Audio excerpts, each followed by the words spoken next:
College students most at risk of deadly meningitis B, but vaccine is expensive. College students are far more likely than others to develop a rare, but potentially deadly, type of bacterial infection, a new study shows. Students between the ages of 18 and 24 were 3.5 times more likely than non-college kids to develop an, which can lead to a life-threatening blood disease, according to the report published Monday in Pediatrics. While there is few teens and young adults receive it, since it is not one of the immunizations currently recommended for all teens heading into college. Although the incidence of MENB is low, it is a serious illness and parents should be aware that a vaccine is available and that it's something they can talk to their child's physician about to see if it makes sense to get the vaccine, said the study's lead author, pediatrician Dr. Sarah Mbaye, a medical officer at the Centers for Disease Control and Prevention. A vaccine for the 4 other types of meningococcus, meningitis, is already recommended for all teens by the Advisory Committee on Immunization Practices, ACIP, a group of medical and public health experts that develop immunization recommendations. Currently ACIP does not recommend MENB for all teens, which is why Mbaye suggests that parents and young people, especially those with college plans, talk over the risks and benefits of the MENB vaccine with their doctor. The main downside is the cost of the vaccine, experts said, which can run between $300 and $400 for the 2-shot series. Though rare, there have been recent outbreaks of MENB. In September, officials at San Diego State University reported 3 students, the number that fits the CDC's definition of an outbreak, had developed the disease. And started in Massachusetts's 5-college consortium, with 2 cases reported in the fall of that year at the University of Massachusetts, Amherst, and a 3rd case in March of 2018 at nearby Smith College. No one knows for sure why college kids are more likely to develop MENB than others, but it is suspected that they are at greater risk of infection because they may be living in crowded residence halls and regularly mixing with lots of other people, Mbaye said.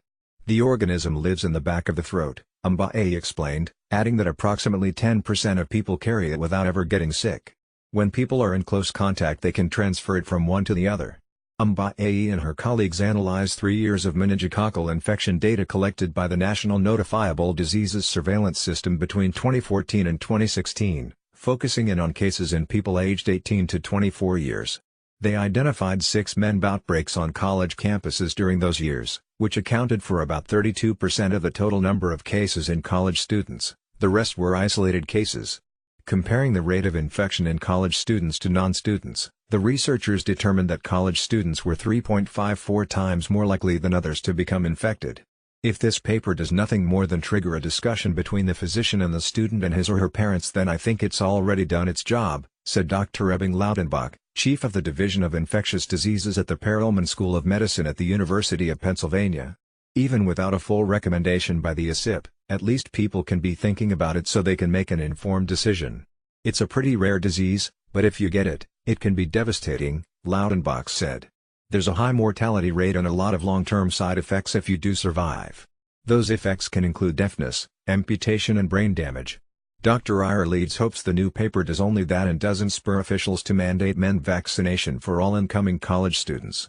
Considering how rare the disease is, it's hard to justify mandating an expensive $300 to $400 for every young person heading off to college, said Leeds, a researcher at Johns Hopkins Bloomberg School of Public Health. Leeds was lead author on a recently published paper arguing that it would not be cost-effective to vaccinate all college students. It should be an individual decision, Leeds said.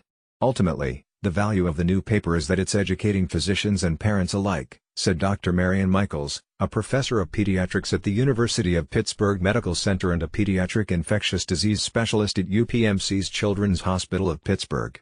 When you look at surveys, you see that only about 50% of pediatricians know about the vaccine for MENB and an incredibly small percent, just 1/3, of family practice doctors know about it, she said.